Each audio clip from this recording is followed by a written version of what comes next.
already heard, I'm Adam Miro, and this is actually my first night performing comedy in front of an actual audience and not my mirror. And,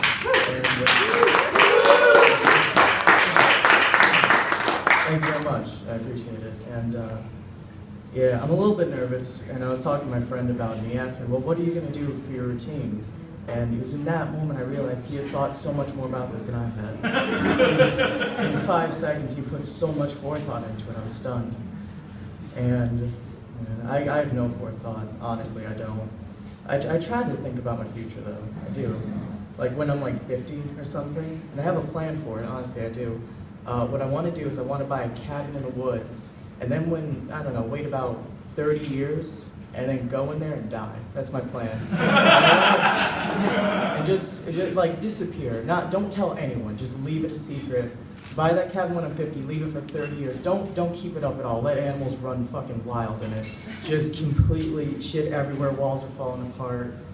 And just go in there when I'm like 70, 80 years old, and then just go completely insane. Like completely, like blood on the walls, ice pick in my hand, like completely mental. I want to be like a story around like a police station. I want like a real old edgy cop to find me and like put out a cigarette and say, God damn, whenever he sees me. I want to be an urban legend, old man Adam in the mountains. That's my plan. Just, yeah. I also want to get married, so that's going to suck for her. Deb said, isn't that the wife of old man Adam? Like, man. So that's the end of that joke. What I wanted to talk about next was a Facebook post I'd seen recently. I'm on Facebook now.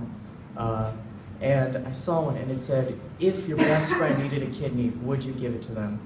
And I thought about it real hard and long for like 5 seconds, and I decided no, I would not. Because my best friend is in incredible shape, like abs, pectoral, like amazing shape. And just once I want to have a better body than him. Just once. I just want to be able to look at him in that hospital bed and be like, man, where did those sit-ups get you? Huh? Sit in the hospital bed like a piece of shit. You'll excuse me, I'm gonna go drink something and then process it. And yeah, that's all I want, just once. It takes balls to send nudes to someone. Okay, that's it, that's all. That's it. There's nothing more to that. So I go to school, if you couldn't tell by the fact that I'm half of all of your ages, yet still somehow taller. I go to high school, and my high school is there, and it has some really weird rules. Like, for instance, you can't bring a backpack into class, ever.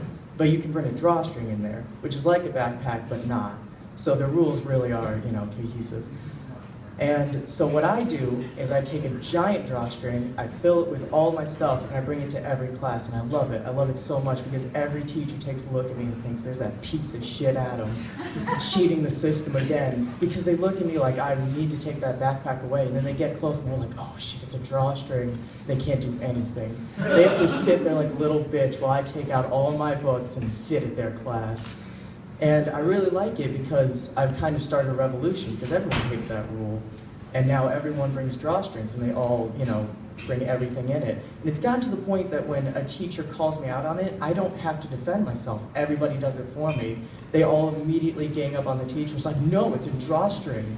The teacher's like, Jesus Christ, fine. And it's starting to get really intense. I went to school one day and somebody brought a drawstring with a handgun in it, and I was like, no, not yet. We're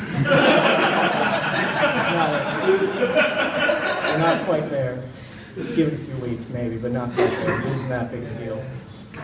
And so yeah, that's pretty much it. Yeah, I've started Twitter recently, which I've never done before, and mainly because before that I was 11. So I started Twitter recently, and what I found out about it is I'm very bad at Twitter, because everything I post is the most unrelatable, incoherent garbage I can think of at 3 a.m. when I'm crying in bed. And it's just the stupidest stuff that at the moment sounds hilarious, but it's just awful when I wake up. I legitimately did this once. It was like 3 a.m. I've been up for maybe a week straight, and I posted something and I completely forgot about it. Then the next day I checked it, and the legitimate post was, and I'm quoting, "Feeling like an electric eel, hashtag having an electric feel," and that's it. That's it. I woke up the next morning thinking I was possessed. I don't remember it, and I don't know why I posted it. And so, you know, I've never drinking alcohol, but I feel like I've got a rough sense of what it's like to black out, which is pretty fun, you know. My dad drove me here because, again, high school student, and he was excited for me, but mostly terrified, because he was like, "Oh man, what if you go up and you say something, you know, that doesn't go over well, and the entire audience turns against you?" I was like, "Oh man, that's gonna happen at some point. You should watch out. At some point, I'm going to tell a joke, and everyone's gonna want me dead. So you better prepare for that." He was like, "Thanks." I love my family. I really do. I do. Well, yeah, no. But they're all right. I really like my brother Evan. He's really cool. And I realized one night when something had happened to him that I have an amazing ability to completely switch between how I'm thinking in like a second.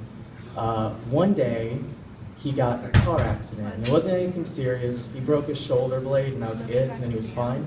But I remember it was like 2 a.m., and I was woken up by my dad calling me and saying, "I need to talk to your mom right now, like right now." And you know, I'm half awake. I'm like, "What happened? What happened?" He said, "Your brother's in a car accident."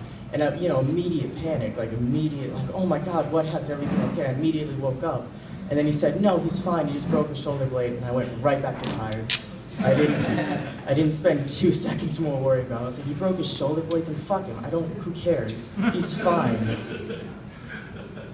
I didn't really, you know. And then he was in another car accident, he died, but whatever. That was a joke. He didn't. I feel this. I should clarify that.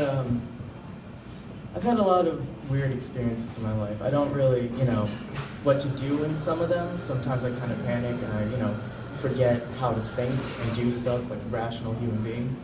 And one of these instances happened when I was dating a girl. And yes, I have. Please believe me. And I was dating a girl, and I lived in Michigan at the time. We were walking around the park, and we were just sitting there. We were enjoying each other's company. It was real nice. Then all of a sudden, she stands up and starts throwing pine cones at someone I never even knew. And my first thought wasn't, "Oh, you know, that's a friend. She obviously knows them. She's already messing around." My first thought was, "Man, I'm gonna have to date a girl who does this kind of shit. Like, can I really get used to that?" And then I found out it wasn't a friend. She was legitimately just doing that. And I was like, "Oh, I guess we're gonna have to now." I guess that's the end of it. Yeah, no, the first jokes were really the winners. This is just kind of filling in. I already told the ones that are on video. The rest are just, I'm gonna cut it all. So, you know, it doesn't matter to me. You don't send through it. I like doing this. I like performing. You know, I really do. I like being the center of attention because, you know, I'm egotistical. And I like this place. I do. I like Adezzo's. I haven't learned about it, you know, until like last week, but I really like it. Mostly I like how sometimes I can tell that something's like intentional and really, you know, aesthetic, and then other times I can't tell if they thought it through at all or if what the fuck's going on. Like for instance, the frames. I have no idea. I look at them confused every single second I'm here, wondering if there's something in them, and I just can't see it. And that's what keeps me up at night, honestly. Just the thought. Imagine, yeah, exactly, imagination.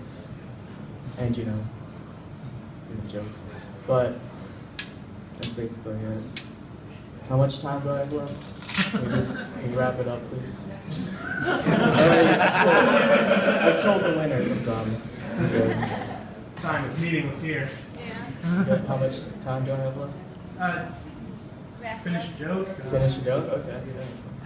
Joke's on you. My last joke is like 8 minutes long. I was saying it this whole time.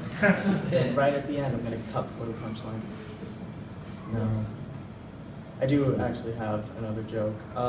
Well, actually more of a PSA announcement.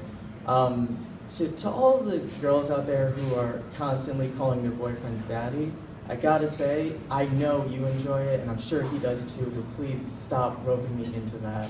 Because I see it every day on Facebook, because I'm friends with really shitty people. I see it every day, and it's always like, oh, your friend liked the page, yes daddy, please. And I'm like, oh great, what's this now? And then I read it, and it's the same things, you know, and I don't even have a problem with it. The problem is that too many people are doing it way too out of the blue. Like, I've barely heard about it before, and now all of a sudden, everybody has done it. And I think it's way too easy to do it. I think people should have two options. Either don't call your boyfriend or the person you're dating daddy, or stop beating around the bush and fuck your dad already. Because that's what you're getting at. That's it. Oh, yeah, no, you'll pretend that beautiful Brazilian man is your daddy, but when it comes to your actual dad with heart problems, like, no, ew, no. Fucking cowards. No. Don't get me wrong, once they do that, go ahead, free range, do whatever you want, man. You put in your work, you're allowed it. I respect it. I'm fair. I feel like once you've fucked your dad for something, you should be allowed to do pretty much anything. Free drinks, pretty much anything. It's fair. You know. Alright, I'm no one to judge, honestly. I'm into weird stuff. Like, I really like, this is embarrassing, but I really like it when a girl is, like, kind to me and treats me like a human being. It's fucking, it's hard, dude, it's so hard to find a girl like that. I've went on Craigslist, and then all their weirdos. It's always extra shit, like, I'll treat you really nicely and kind if you wear this chain choker and call me Big Papa. And I've gotten desperate for it. I'm like, well, maybe Big Papa has a point. That's what I want. I want just once in my life for someone to look at me with, like, unironically, like, completely straightforward seriousness and look at me and call me Papa. I want it. And not like my kid either, like a grown-ass man who's like, and I don't know how I'm gonna do it, but I want it. I want it real bad. Like, if I have to become like a drug dealer who's like real known in the streets, like killed like a bunch of people, but then I call myself Papa, I want it. I want to walk down an alleyway with a guy looking at me with like tears in his eyes, just complete fear, then go, oh God, no, it's fucking Papa. Dude, don't fuck around with him. I think that's, that's pretty much it. So, that's what I want out of life. To die in a cabin and be called Papa. That's all I want. I have a lot. I think so much about when I'm older. Like when I'm like an old man. And the time before is up. Oh, am I dumb? Am I good? It's okay, just tell me. Yeah. But I'm done? Okay, thank you. You've been really great.